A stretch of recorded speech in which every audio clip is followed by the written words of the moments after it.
Avec 2,5 milliards d'euros investis sur 5 ans, la Startup Nation d'Emmanuel Macron prend vie. Grâce au plan Deep Tech, 250 startups innovantes ont vu le jour en 2022.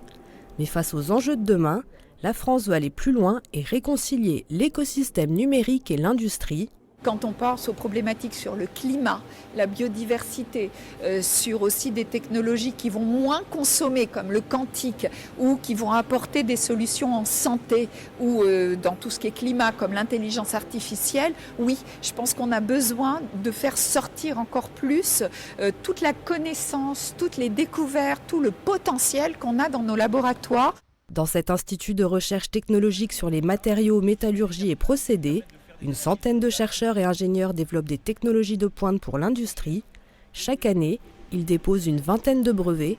On développe des moyens industriels et des moyens humains qui permettent de les opérer et qui s'appuient sur des savoirs dans le domaine de la métallurgie, de la physique, de la modélisation numérique. On a plus de 30 millions d'investissements dans nos plateformes, donc ce sont des investissements conséquents et qui demandent des temps assez longs pour faire mûrir des systèmes techniques du futur. Pour passer à la vitesse supérieure, la ministre de la Recherche annonce un renforcement du plan Deep Tech avec 500 millions d'euros supplémentaires afin de consolider les passerelles entre le monde académique et les industriels. À l'Université de Lorraine, il y a aussi le PEPIT qui permet l'entrepreneuriat des étudiants et qui est un exemple en France de centre de formation à l'entrepreneuriat. Et cet entrepreneuriat qui va accompagner les étudiants dans tous les cycles de formation pour pouvoir justement être prêts, être mieux formés et sensibilisés pour la création de start-up. En facilitant le parcours des chercheurs et le transfert de leurs technologies disruptives vers l'industrie, la France ambitionne de créer d'ici 2030 plus de 500 startups par an.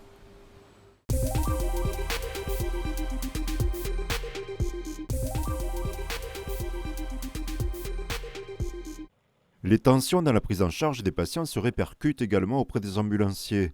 S'ils se félicitent des intentions des récentes réformes, ces professionnels restent nuancés sur leurs effets. Pour pallier au manque d'ambulanciers, il est désormais possible de faire appel à 2 auxiliaires pour certains transports. Sincèrement, ça ne résout pas le problème. On est toujours en extrême tension sur le personnel qualifié et une vision sur les 2 ans qui viennent qui est assez pessimiste quand même. Dans le département de l'eau, on a 2 centres de formation, mais on a un souci d'attractivité métier et ces centres de formation n'arrivent pas à trouver suffisamment de candidats. Moi, je pense qu'il nous faudrait tout de suite au moins une trentaine d'ambulanciers qualifiés. Et il faut envisager l'après, hein. Donc sur l'année, il en faudra une 60aine. Pour les 25 sociétés d'ambulance auboises, le nombre de véhicules est régulé. La réforme propose d'accorder des hors-quotas pour assurer leur mission. Pour le moment, il n'y a aucun hors-quota qui a été donné à des entreprises. Quand on parle de programmer, c'est les personnes qu'on emmène à la dialyse, c'est les personnes qu'on emmène aux rayons, c'est les personnes qu'on emmène à la chimio. Toutes ces personnes-là, on ne va pas leur dire « débrouillez-vous parce qu'on est de garde 24 ». On n'a plus assez de véhicules là, en ce moment-là. La garde 24 heures sur 24 est l'un des éléments essentiels de la réforme. Elle a été instaurée en juillet 2022 et prévoit des dérogations jusqu'à ce début d'année. Elle vise à améliorer le transport urgent et hospitalier du SAMU Centre 15. Antérieurement à cette réforme, on avait des vecteurs qui étaient de garde la nuit et les week-ends et les jours fériés. Depuis cette réforme, on est passé en H24 et donc on a désormais 6 ambulances de garde la journée et 8 ambulances de garde la nuit sur l'ensemble du département de l'Aube. Ça augmente l'activité, mais avec des moyens similaires. Ils n'ont pas prévu les retours de domicile, les EHPAD et les transferts. Donc au jour d'aujourd'hui, nous les ambulanciers, on n'a pas le droit de faire ces retours quand on est de garde. Donc qu'est-ce qui se passe? Ça engorge les urgences et le patient il attend 3-4 heures le temps qu'on trouve une ambulance. C'est quand même catastrophique. La nuit, le personnel, on est obligé de le mettre en repos la veille et le lendemain. Donc ça nous fait 2 personnes en moins pendant 2 jours. La réforme, elle n'est pas si mal que ça. Sauf qu'ils ont oublié des choses primordiales, les retours des urgences. Grâce à la qualité des échanges entre les acteurs du soin au bois, ces ambulanciers restent confiants. Parmi les améliorations, ils proposent de rechercher un financement pour un logiciel de coordination.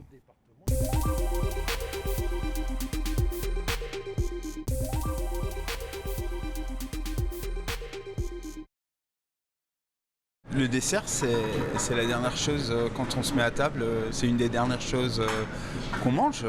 Donc c'est souvent associé au dernier souvenir d'un bon moment à table. Donc c'est très important. Parole de chef alsacien et pour l'occasion président du jury de la finale régionale de la 49e édition du championnat de France du dessert, organisé par l'association de la filière sucre et qui se disputait ce mardi au lycée hôtelier Jean-Baptiste Chardin de Gérardmer, un concours qui n'a pas, semble-t-il, son équivalent. On dit que c'est le Goncourt un petit peu de la pâtisserie. L'idée, c'était de valoriser le dessert de restaurant.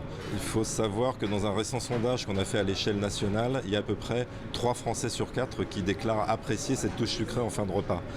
Donc c'est vrai aussi pour le dessert de restaurant et c'est la raison pour laquelle on a intérêt tous à valoriser cette excellence de la pâtisserie française. Le dessert sucré, une particularité on ne peut plus française. Ce qui est curieux chez les Français, c'est qu'on a ce goût pour la touche sucrée, mais on la place en fin de repas, à la différence de d'autres populations, d'autres cultures alimentaires qui, elles, peuvent mélanger du sucré-salé en milieu de repas au plat de résistance. Nous, on le met vraiment à distance en fin de repas, un petit peu comme pour célébrer ce repas gastronomique au quotidien. Après 2012 et 2017, c'est donc la 3e fois que l'établissement giromois accueillait cette manifestation destinée à promouvoir les talents et métiers de la pâtisserie et du dessert à l'assiette, et plus généralement de la boulangerie et de l'hôtellerie-restauration, qui, il faut bien l'avouer, peinent en ce moment à recruter. Si l'après-midi était réservé aux professionnels, dont le seul Vosgien inscrit à cette finale régionale et ancien élève du lycée giromois Julien Lalevé, 3e de la finale nationale 2020 en catégorie junior, la matinée était justement tout entière réservée aux jeunes qui devaient réaliser 10 desserts identiques sur le thème de l'authenticité. Laura, la toute première à passer devant le jury, n'a pas manqué d'imagination. Alors là, le dessert que j'ai réalisé aujourd'hui, c'était un dessert, donc ce dessert se nomme Retour en enfance. Donc c'était un petit clin d'œil entre guillemets à mes grands-parents qui m'ont appris pas mal de valeurs petites et notamment ma mamie qui m'a transmis la passion pour la pâtisserie. Selon moi, c'est ma définition de l'authenticité. Oui. La concurrence est rude quand même. Oui, très. J'ai pas trop le temps de lever la tête et de regarder ce que les concurrents ont fait, mais voilà, ça reste un niveau très élevé. Souvent, on voit dans l'intitulé des plats, ça fait écho avec les souvenirs souvent d'enfance. Alors, c'est pas forcément le critère principal. Après, il y a la rigueur, la gestuelle, la propreté, le non-gaspi, qui est très important aussi. Le goût, avant tout. À l'heure où nous diffusons ce reportage, les résultats n'étaient pas encore tombés. La finale nationale du championnat de France du dessert se disputera les 4 et 5 avril prochains à Lille.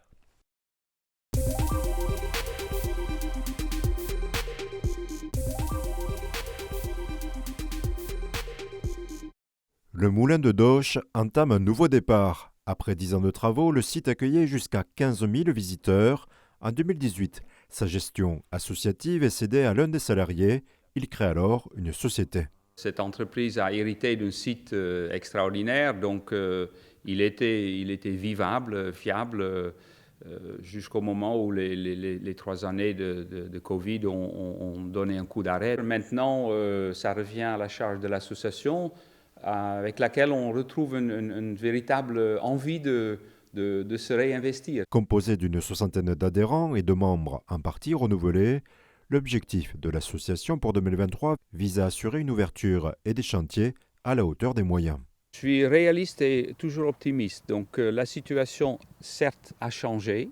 Si le site se maintient à plus petite échelle, mais avec sa fierté, parce que tout est beau et les gens sont contents de revenir, ça peut suffire. Mon épouse va remodeler le jardin dans un jardin futur. Je vais me remettre le bonnet de meunier. On va ouvrir tous les dimanches à partir d'avril avec des petites équipes de bénévolat.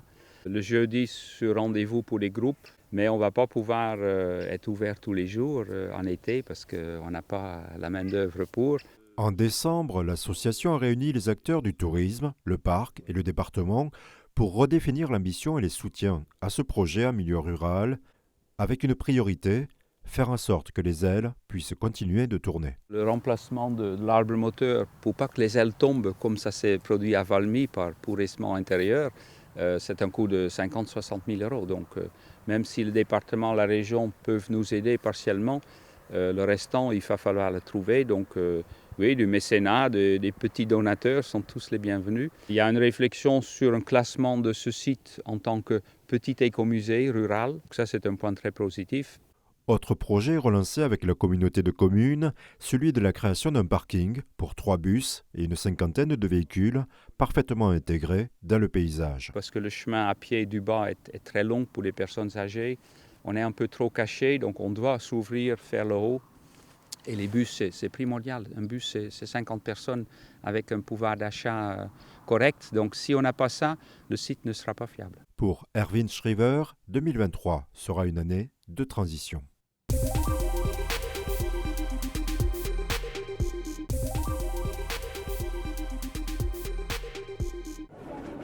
La file d'attente est longue de plusieurs dizaines de mètres.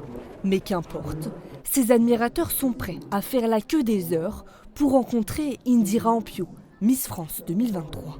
Je m'attendais à ce qu'il y ait du monde, mais on va attendre le temps qu'il faut pour avoir une photo et une dédicace. Mes enfants sont fans de la Miss France et ils voulaient absolument la voir, donc comme chaque année. J'ai jamais rencontré de Miss France et donc je me suis dit que ça pouvait être sympa pour la supporter aussi. Accompagnée de sa 6e dauphine, Sarah Outard, représentante de la Lorraine lors du concours, Miss France s'est prêtée au jeu des dédicaces. Luna, avec un U ou et des séances de selfies. Une première sortie en public mouvementée, loin du train-train quotidien de la jeune femme âgée de 18 ans. Tous les jours, je fais quelque chose de différent et ça, c'était pas commun. On avait l'habitude avec les candidates d'être dans une bulle entre guillemets. Donc là, c'est vrai que ça a changé complètement. Après, c'est pas vraiment ma première séance de dédicace parce que j'en avais fait une en tant que Miss Guadeloupe, mais je trouve que c'est toujours dans la bienveillance. On va passer un très bon moment. Précieux sésame en poche, ces chanceux n'oublieront pas de sitôt ces quelques secondes passées auprès de la reine de beauté.